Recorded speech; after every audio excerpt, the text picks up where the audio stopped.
Welcome to the second Preservation Week webinar, Care and Handling of Heritage Textile Collections. I'm Jessica Phillips, Head of Preservation at the University of North Texas. I'll be your host for today's webinar. Our presenter for today is Jane Hammond. Jane Hammond has been involved in multiple phases of textile conservation since 1980, when she began her training at the Cleveland Museum of Art, working in the Department of Textiles. Since 2000, she has served as Textile Conservator for ICA Art Conservation in Cleveland, Ohio, where she provides conservation services and consultation to owners and stewards of antique and contemporary textiles. She has served as Conservator in charge of textile treatments for historically accurate interior restorations and is an associate member of the American Institute for Conservation of Historic and Artistic Works. Here are a few things to keep in mind for today's presentation. All attendees are muted. If you have questions for Jane, please type them into the question box on your screen and she will answer them following her presentation. Our software does not have interactive chat capabilities. You may, however, use the Alex hashtag if you wish to use Twitter to comment on today's presentation. The hashtag is on the screen, ALCTSCE. We do not monitor the Twitter feed, so please do use the question box to submit questions and comments. This webinar is being recorded, and you will receive an email with links to the recording and presentation slides. And now, here is Jane. There will be a slight delay as we change presenters.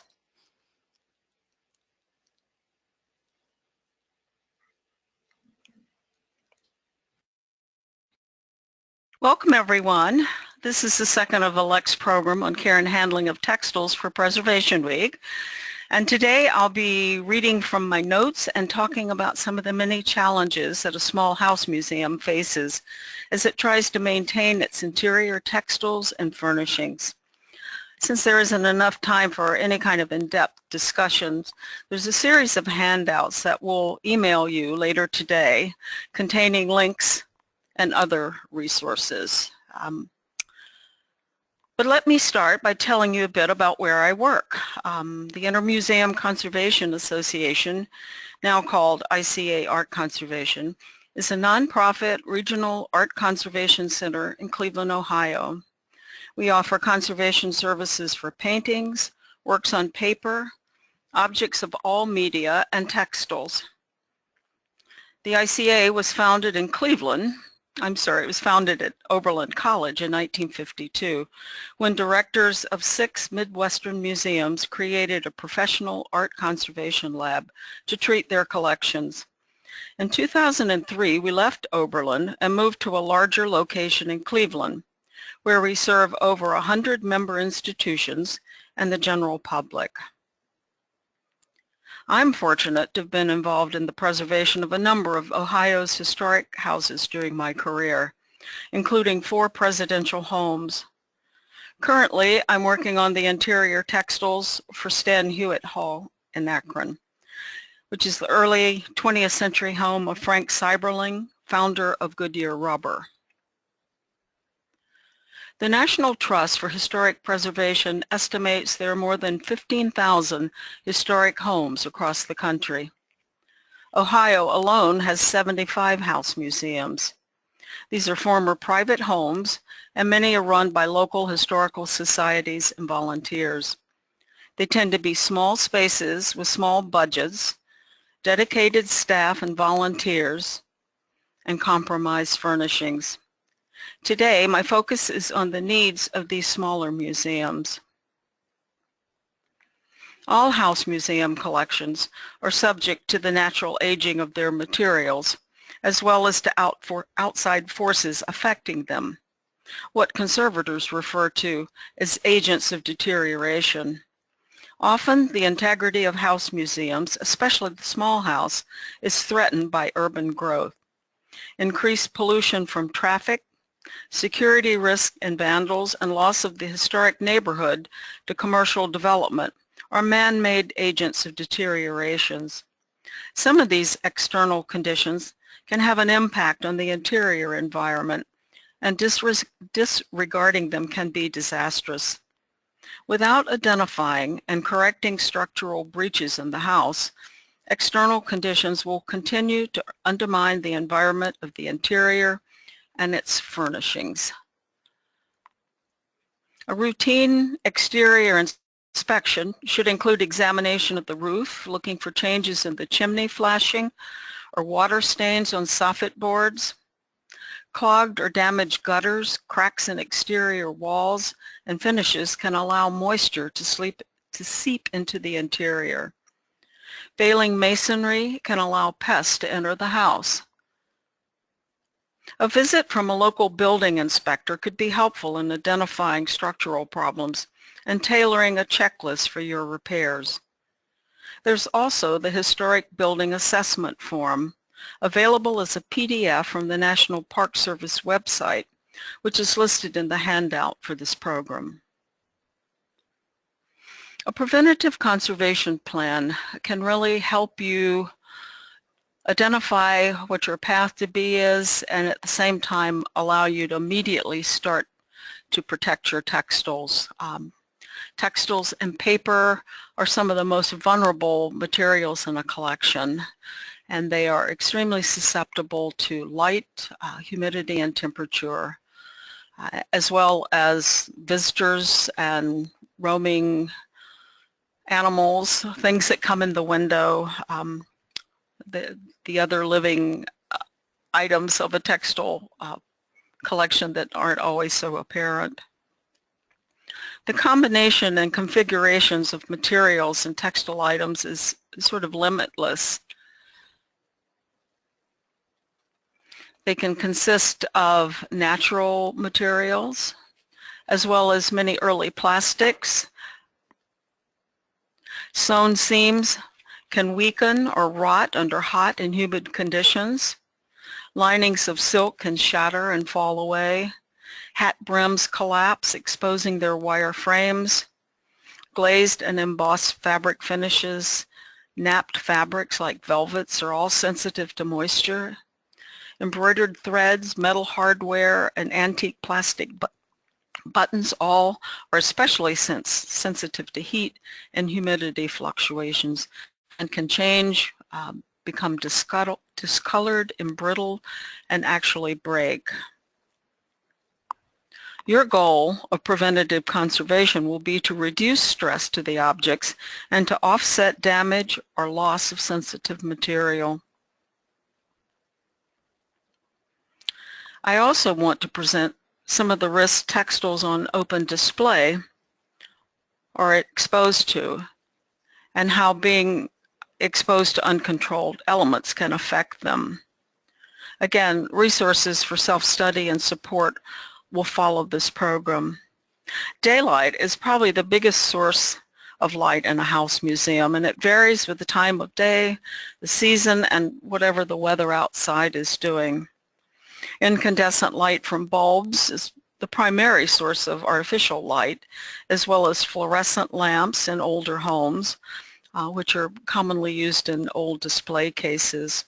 Both are sources of UV radiation that's really harmful to textile fibers and their dyes. The goal of successful exhibit lighting is to reduce the length of time these objects are exposed to light. And the purpose is to reduce the intensity of that light and heat while maintaining a natural house setting. You want to present your interior settings as they were used and enjoyed by the occupants. It's a delicate balance to present a room in a realistic setting while preserving the collection. Light is a significant force of deterioration in textile collections. Its energy causes chemical reactions in fibers and dyes that is irreversible and significantly changing. UV radiation entering from windows can be filtered out with polyester-based films that adhere to glazing. These films don't reduce visible light or brightness unless they're tinted, which is usually not very desirable as a look for a historic interior. And the films also only have about a 10-year lifespan, so they would need to be replaced and therefore aren't really permanent solutions. In some cases, UV filtering Acrylic sheets can be hung over the existing glazing or hung by hooks from window frames where films won't work. So it's possible to update your artificial light sources by replacing them with modern lamps that produce no heat or harmful radiation. LED technology can offer us better viewing experiences now while drastically reducing heat and radiation output. Many incandescent lamps can be retrofitted to accept LED lights, and the website 1000bulbs.com has numerous antique shapes and lighting options, and that again will be available in your handouts. Back in the day, occupants of the house knew light was harmful to their furnishings, so they protected them with slip covers and drew the curtains when a room wasn't in use. The age-old daily routine of closing shutters, drawing shades, and protecting expensive upholstery with summer covers has largely been abandoned. Now, rather than presenting historic interiors with lights intentionally reduced, the aesthetic has changed to rooms bathed in light, and that light should flood into every space of the house. One solution to reducing light damage is to consider reintroducing some of these controls that were used over 100 years ago, or perhaps to interpret a bedroom or study in a nighttime setting, recreating the historic look of an evening at home. Textiles are most stable between 65 and 75 degrees, basically the temperatures at which we are most comfortable, and those most easily maintained in the living spaces of historic houses. Elevated temperatures increase the rate of chemical reactions in fibers. It's been estimated that for every 9-degree drop in temperature, the deterioration of a textile object is cut in half. Warmer air can also hold more moisture.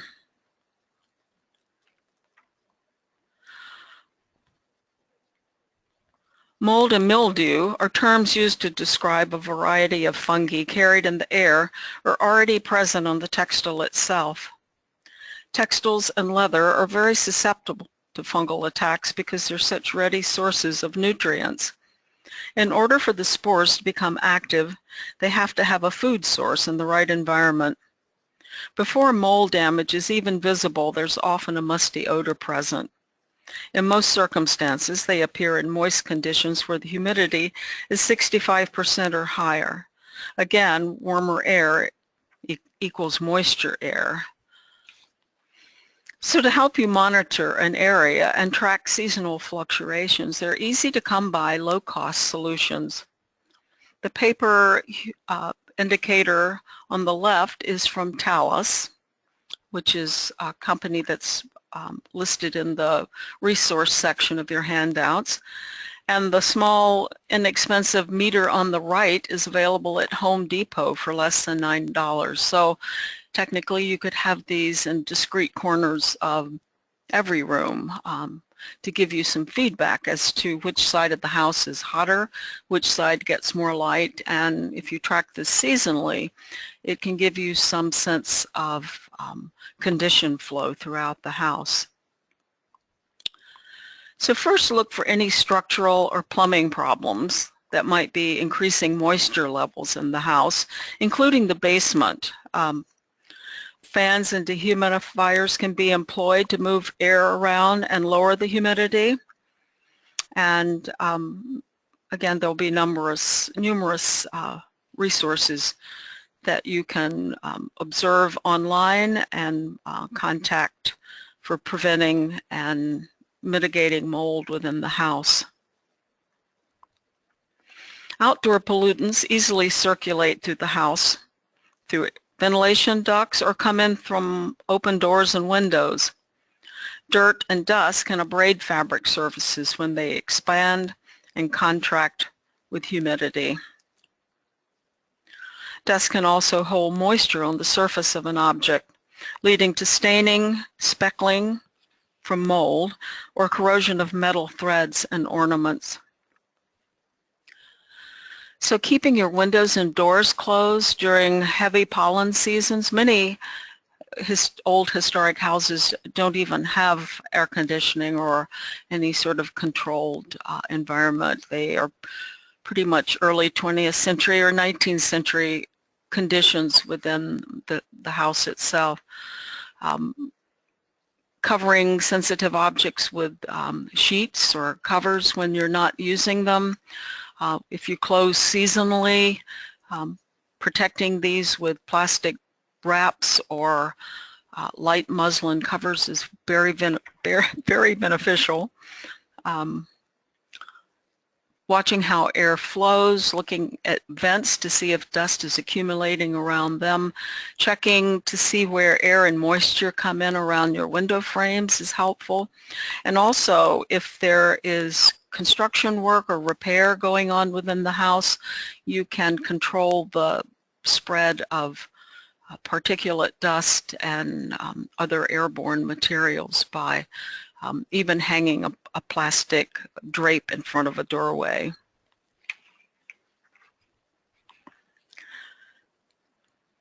Complete eradication of all pests isn't very likely, but you should inspect your exhibit rooms, storage areas, and collection displays on a regular basis.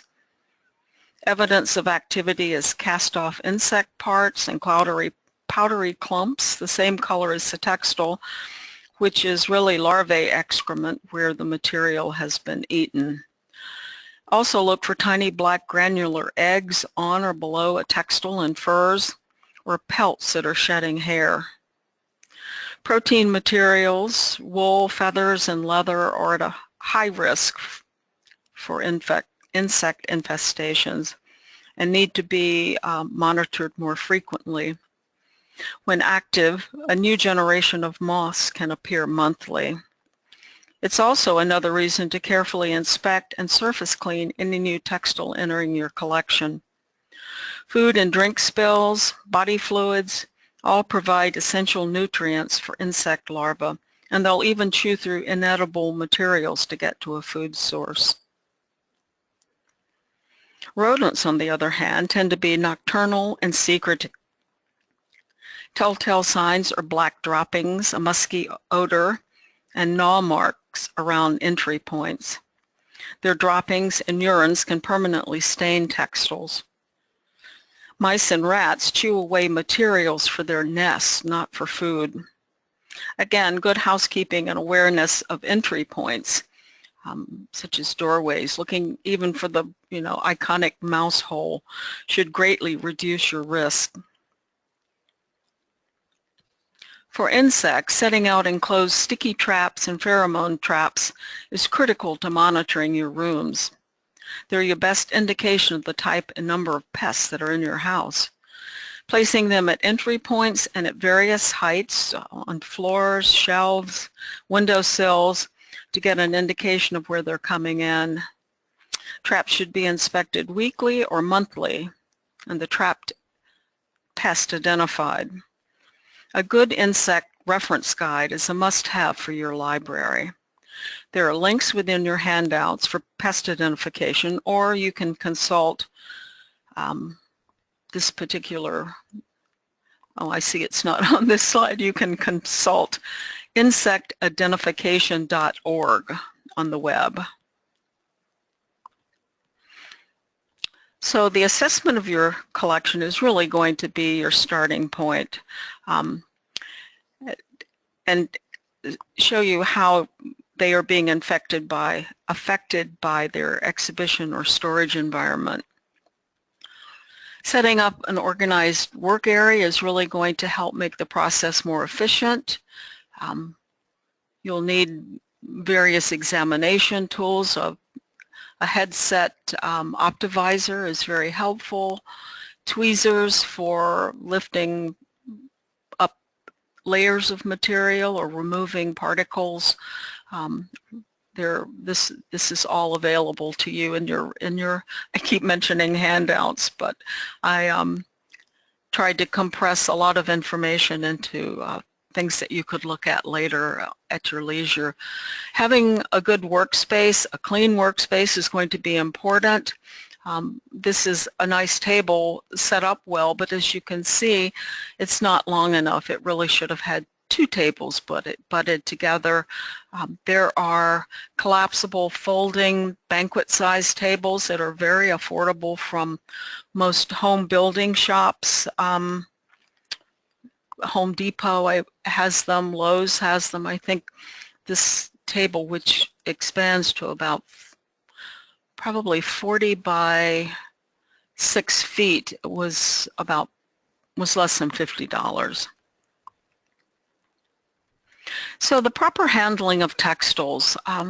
This, I think, is an important issue within the small house museum, because often it's a historical society. There are other elements other than the textiles. It's not specifically a textile museum. So no one is designated as a handler of the various textile items in the collection. And I think that is a very important first start, that there is, if you don't have a designated person to oversee who has access to them, you should certainly make that as a priority, so that all volunteers are not going through boxes and making decisions and moving things around.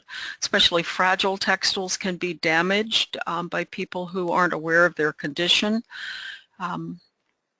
This list will discuss a number of, certainly if you're moving textiles, you want to make sure you have a board to carry them on or some way to convey them flat. So a very fragile dress, for example, is not supporting its own weight and putting torn and damaged areas at risk.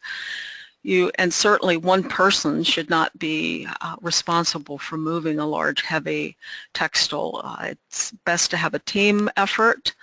If you have access to a cart, or if you would consider investing in a rolling storage cart, they're very helpful for moving multiple boxes, or even conveying, a delicate item from one area to the next.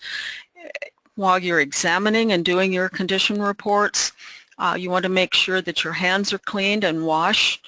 I find that rather than certainly cotton gloves or latex gloves, nitrile gloves are important in some instances, but primarily keeping your hands washed and clean frequently, taking a break while you're handling textiles, having microfiber towels to ensure that maximum moisture is removed from your hands is very important. I personally prefer just my natural hands clean and washed.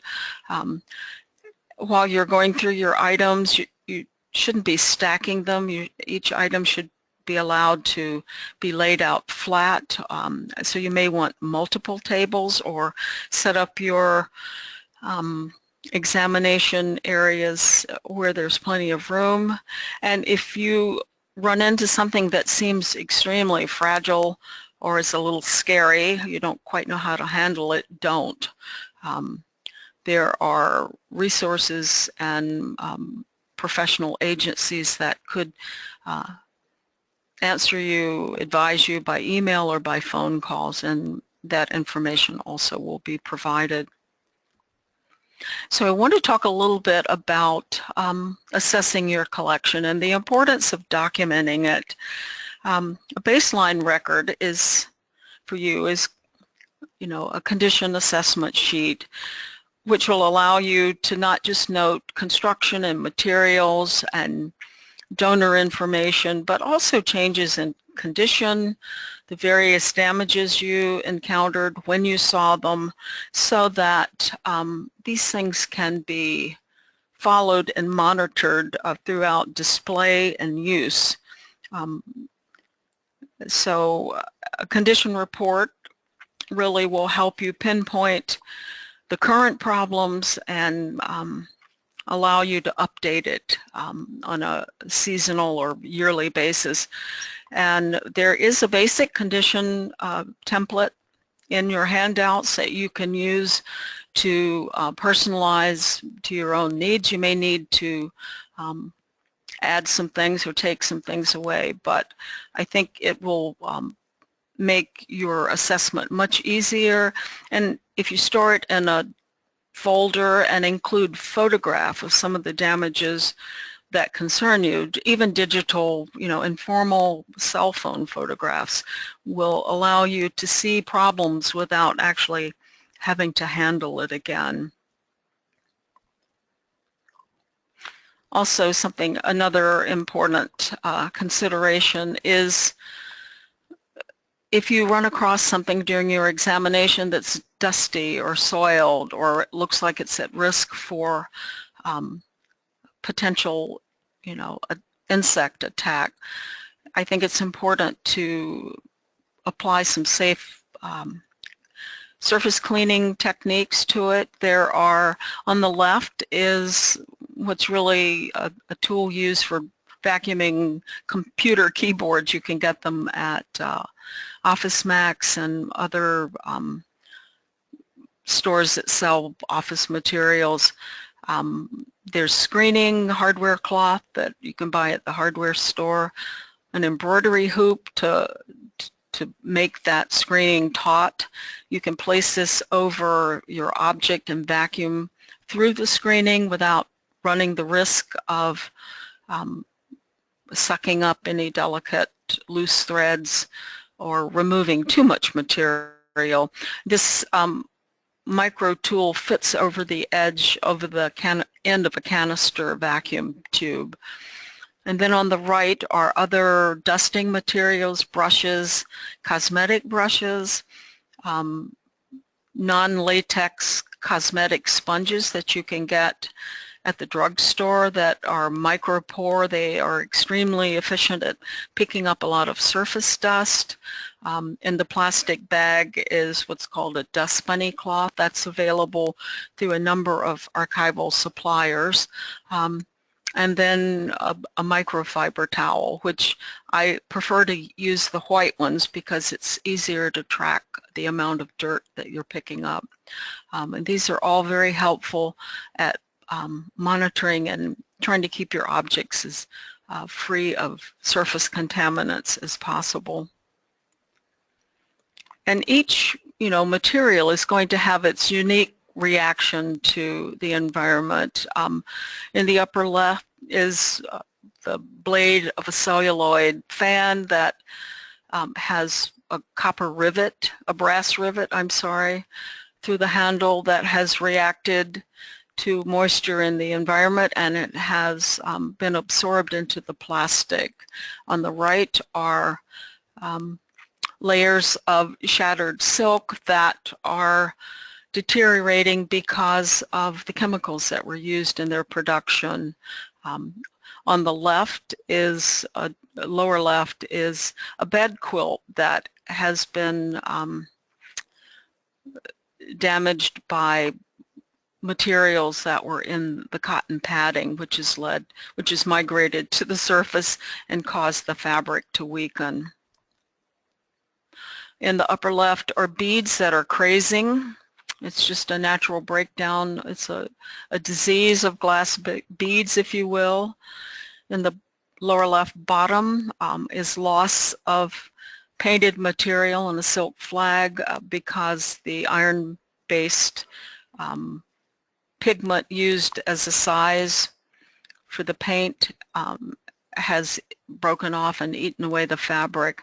And then on the right is loss of silk that's also related to, this is a late medieval tapestry, but the way the yarns were produced and the dyes and the dyeing of the wool, of the silk, has resulted in the fibers deteriorating. Celluloid, early plastics will crack and fall apart based on different humidity conditions.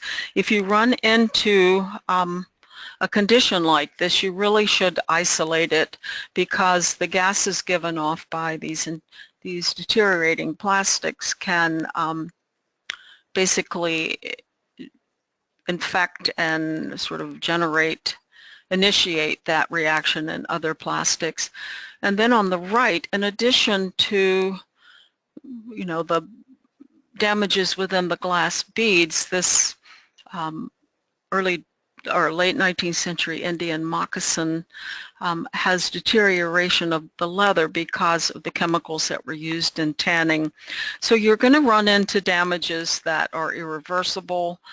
They're just built into the material themselves. There are ways, there's no way to reverse it, but there are ways to continue to preserve it, usually by isolation and careful storage support. So considering storage environments, most old houses have, you know, house spaces, attics, which are usually too hot, crawl spaces, which are right next to the roof, susceptible to insect and pest infestations, closets and storage furniture like chest of drawers and armoires that really are more suitable to the time and lifestyle of the house itself, basements which are inevitably damp and dusty and musty, and then the occasional outbuildings like barns and garages, storage units that were built on the property. Unless these units have their own designated and controlled environment, they really should not be used for any reason for storing textiles. This is actually the attic of a presidential home. You know, even under ideal circumstances and knowing better, some places are simply forced to deal with what they have, and, you know, with the goal of continuing to try to improve slowly their storage options. So as I've said, most house museums have really compromised storage spaces, and they're really a limited number of ways that you can store textiles within these various options. You know, flat, folded, rolled. Some pieces obviously shouldn't be rolled, some shouldn't be hung. So it's a real card game to try to figure out which textiles can safely fit where without being compromised, but yet usually within the display areas of historic houses. So here we have closets in the upper left, you know, a closet. You can see the hooks on the right, but it's been adapted with sort of makeshift shelves that really aren't suiting the situation. Chest of drawers are often stuffed with, you know, they're overstuffed, they're deep, they're hard to get to. It's hard to inventory what's inside them. And you find many garments just hung from dry cleaner hangers and under plastic wraps, which are really inadequate. And then some textiles would better be stored flat, and those options aren't necessarily available. Certainly unmounted textiles like the sampler up above would best be stored flat on a board interleaved with tissue. The Native American beaded pouch it should not be hung from its cord because the leather is brittle. The banner on its right, you can see, has structural damages related to its weight. These larger oversized textiles, you know, are very problematic because This is a situation where you really should call a professional and get advice as to how to handle and properly store something like this, or even display it, because usually an object of this age has compromised fibers, and to risk removing it could be very damaging, but it's obvious that it needs some sort of support system. Also, beaded and bias cut flapper style dresses really should not be, they should be displayed flat if possible, because textiles from that era are really too fragile to support the weight of the beads. So when hung, garment seams really need to be padded and supported to distribute the weight. And you should examine the fabrics closely just to make sure there are no structural damages such as thinning or wear, any shattering cracks that aren't quite apparent looking head-on, and holes that would be revealed by, you know, a backlight. And in addition to padded hangers, attempts should be made to add cotton tape loops to heavy bodices and skirts. There you can find instructions for this on YouTube, and in some of the handouts, some of the publications will direct you to some of the finer details of providing and enhancing the support you give your costumes.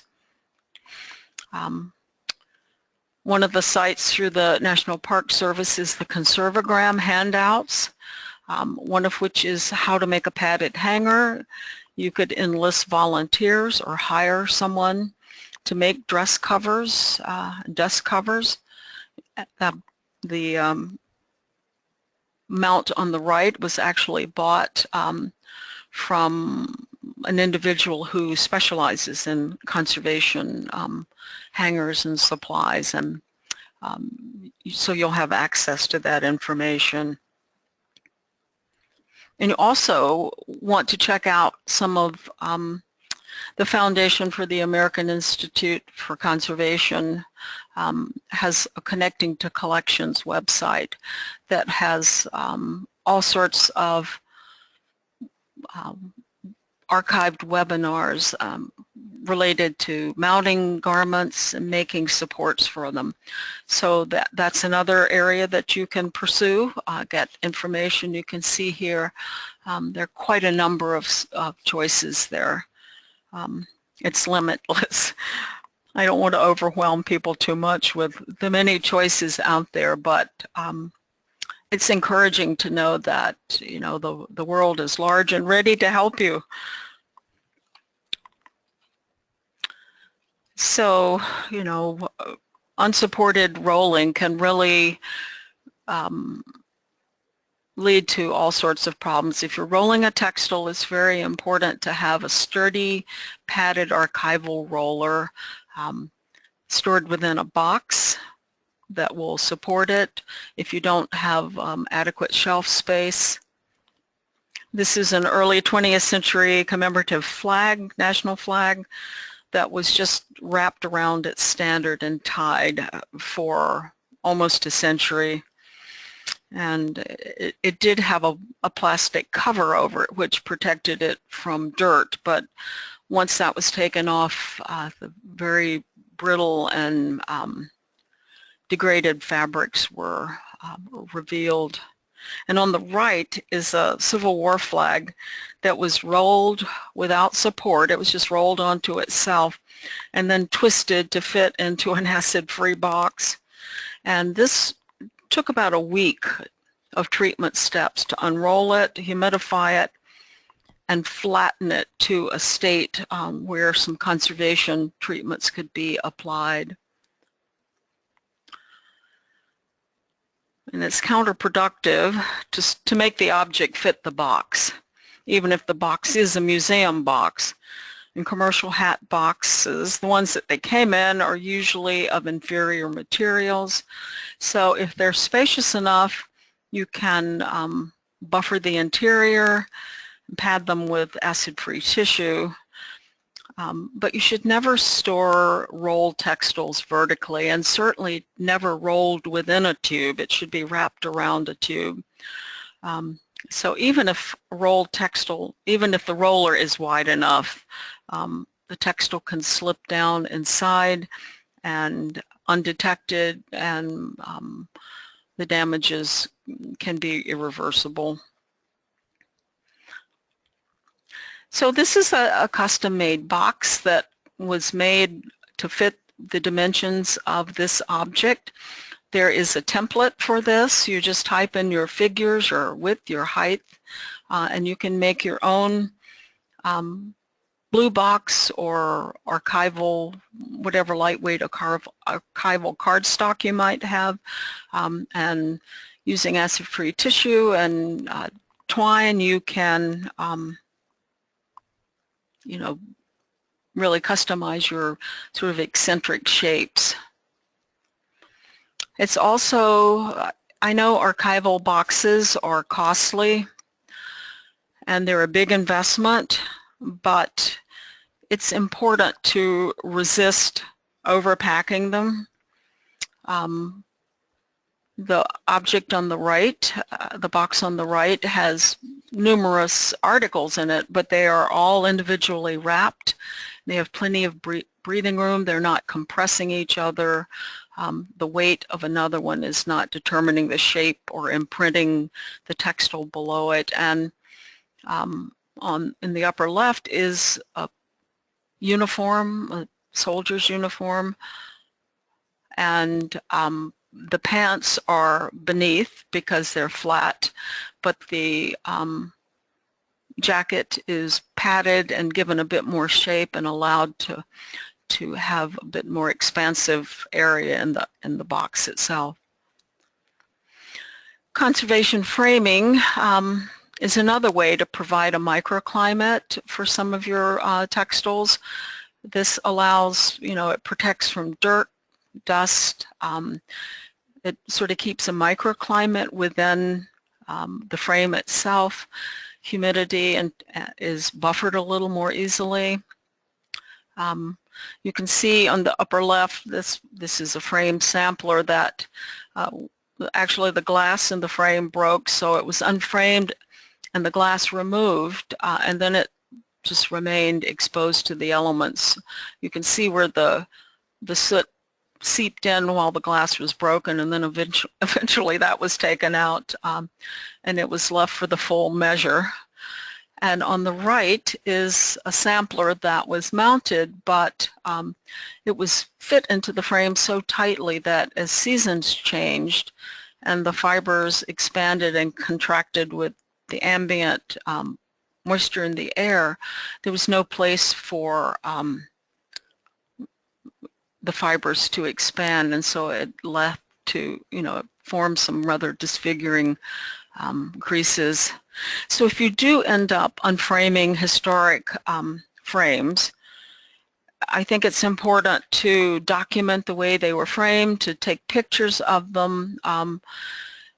In some cases, historic frames can be extended to provide more space, but you should consult a framer or someone familiar with conservation framing to optimize your reframing, and to make sure stable neutral materials are using, and also to help you determine what elements of the historic frame can be safely reused. And also for those objects you have that are framed, it's important to, while you're looking through shelves and drawers and closets, to just see what changes are going on within the frame itself. Frame on the right, the fan on the right, and ended up being remounted, but it turned out it had been glued to, it was framed, but it had been glued to the background fabric, and you could see faintly where some of the aged glue was starting to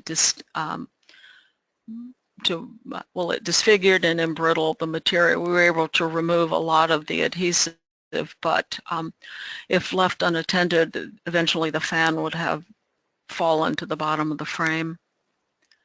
So I think it's important to work to improve your facility rather than to perfect it. You know,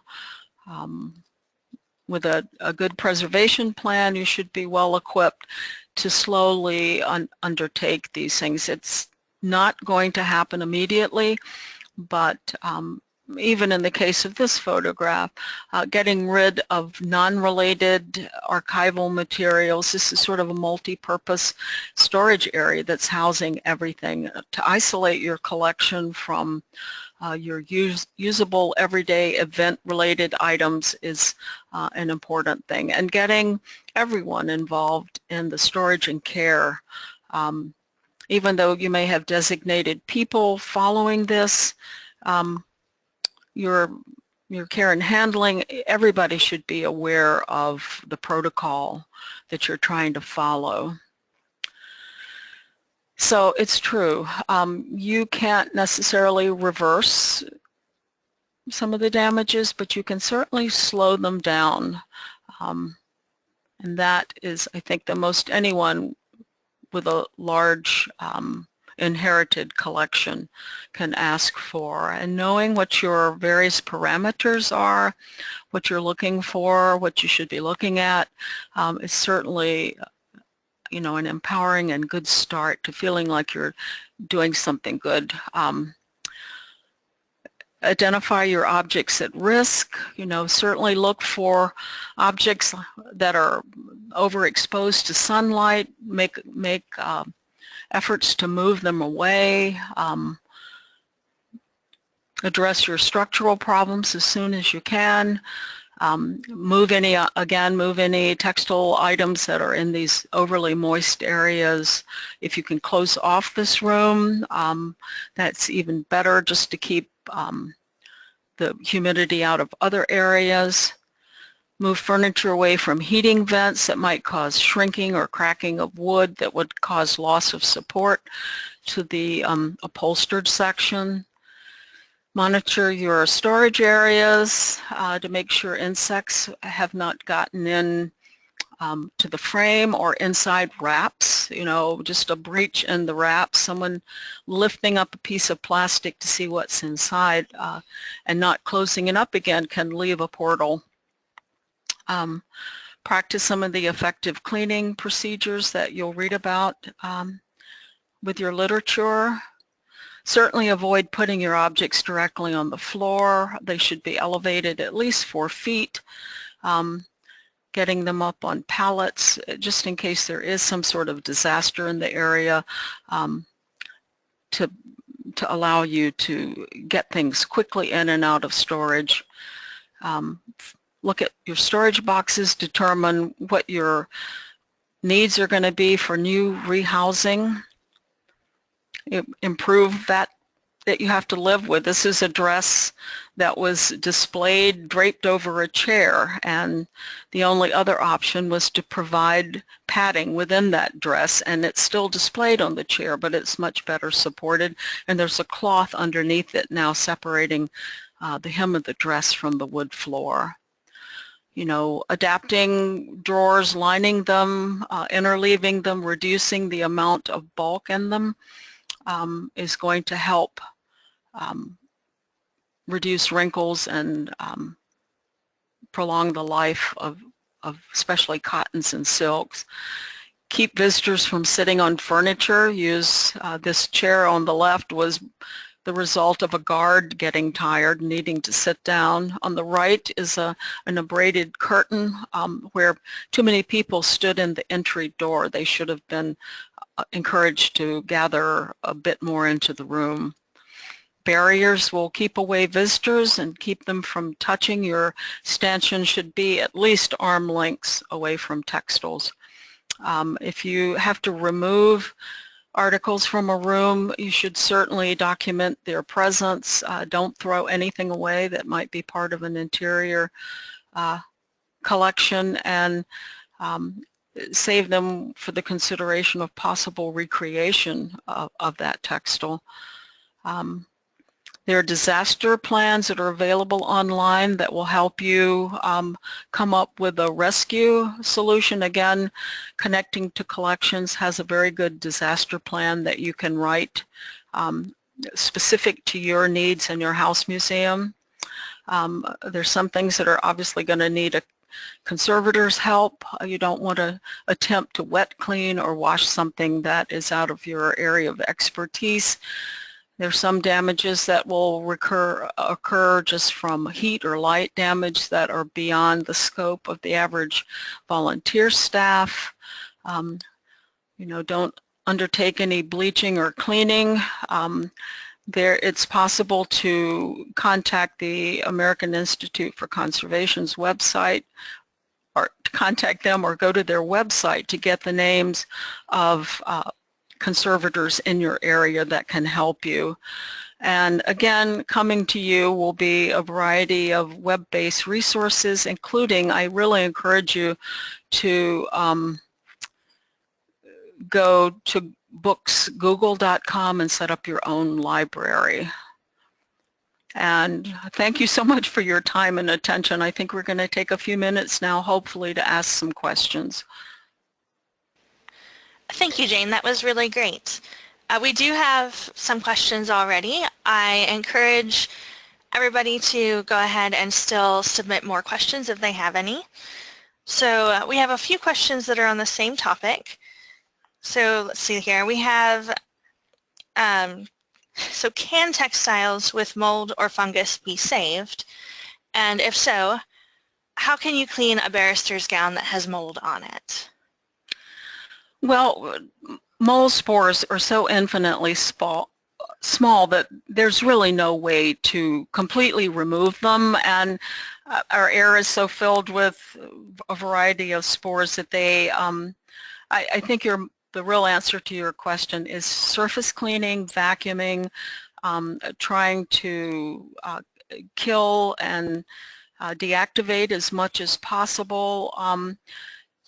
So good surface cleaning, exposure to air, and avoiding the conditions under which the mold outbreak occurred is your best remedy. And if you want to, it's a bit more complicated for the time we have. If you want to email me, or if you have questions after you've looked at your resources, please contact me and I'll try to elaborate a bit more in advance. Yes, so vacuuming is really going to be your first line of defense, and air drying. Okay, we have some questions about storage.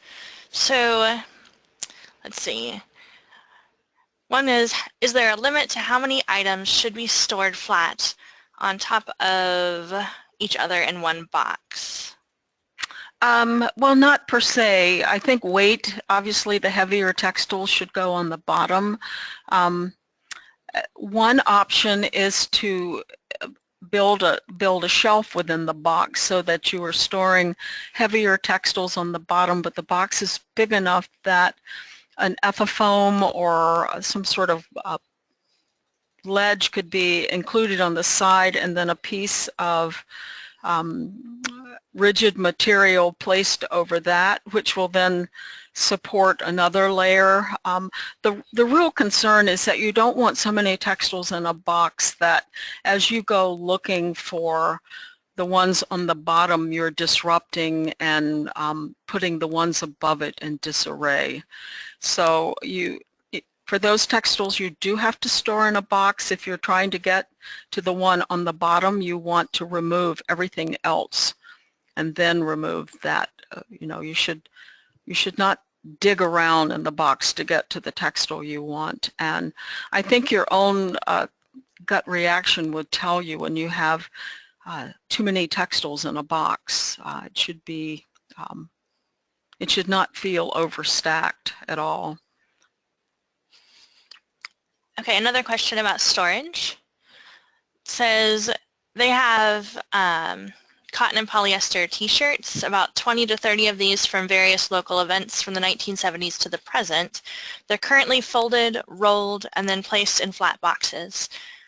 Individual items, they're not stacked but placed in a single layer.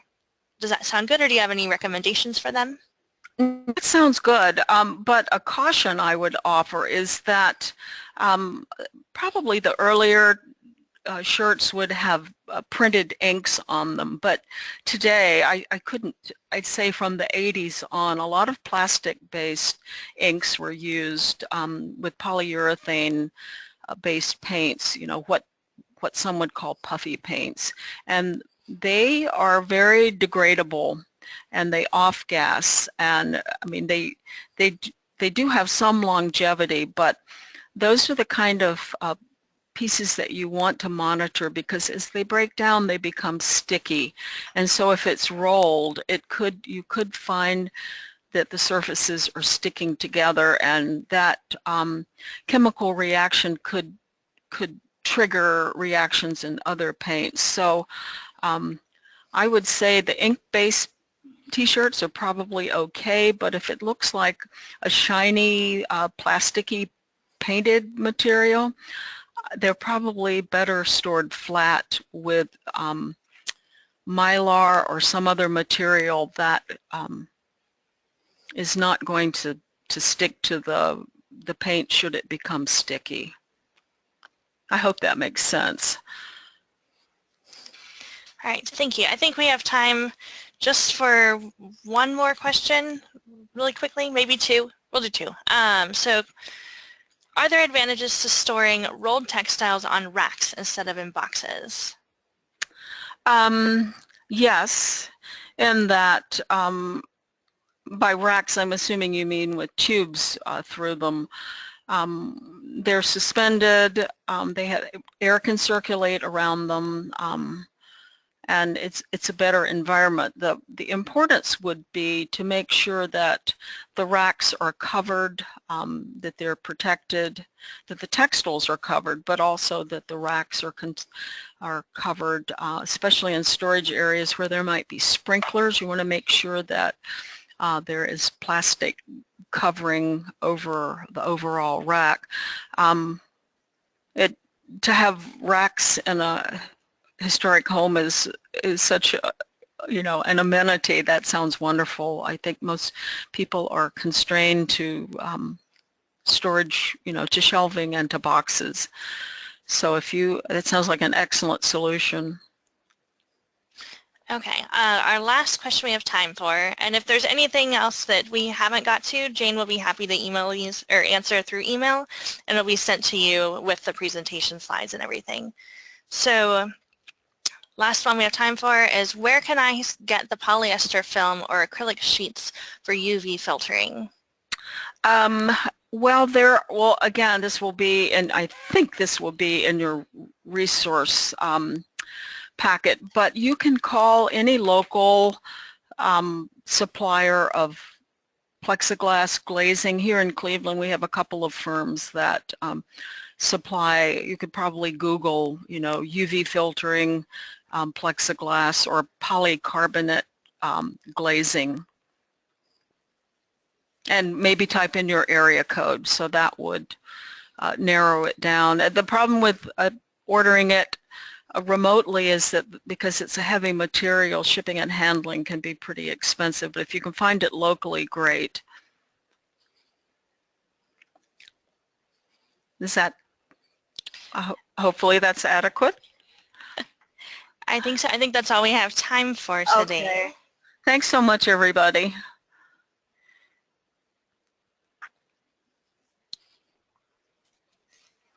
All right, so thanks to all of our attendees for joining us today.